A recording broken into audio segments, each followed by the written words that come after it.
সত্যি একটা আনন্দের এবং একটা গর্বের 2 দিবসীয় 40,000 টাকার ধামাকা চালকা মোদি সমাজের ফুটবল টুর্নামেন্ট চালকা ভূমিপুত্র সংঘ পাড়া থানা পুরুলিয়া সেখানে 16টি টিমের ফুটবল টুর্নামেন্ট অনুষ্ঠিত হয়।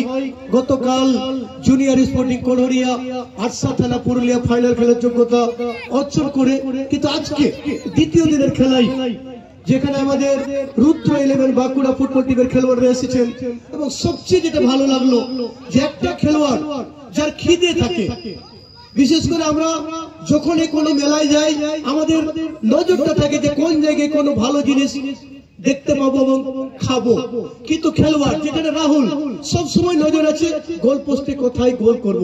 ভাবুন প্রতিটা ম্যাচে গোল, ফার্স্ট ম্যাচ গোল পেয়েছে Rahul Modi, quarter final goal পেয়েছে রাহুল মোদি, সেমিফাইনাল গোল পেয়েছে রাহুল মোদি, ফাইনাল খেলা যেখানে গুরুত্বপূর্ণ একটা খেলা পুরুলিয়া ভার্সেস বাঁকুড়া সেখানে আমার গোল পেয়েছে দুটো রাহুল মোদি।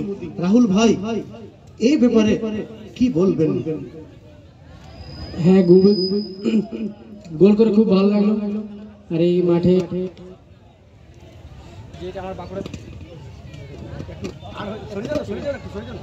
ঠিক আছে, ব্যাপার হচ্ছে যেটা বললাম ওটা আসলে আবেগ যে কার জামাই হবেন, তো জামাই হয়েছেন নাকি এখনো হননি। ঠিক আছে, সত্যি ভালো লাগছে।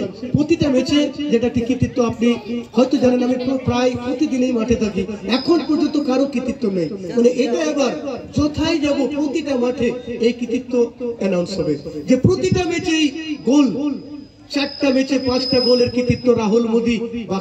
এটা কিন্তু একটা কৃতিত্বটা করে এই মুহূর্তে কেমন লাগছে? খুব ভালো লাগছে।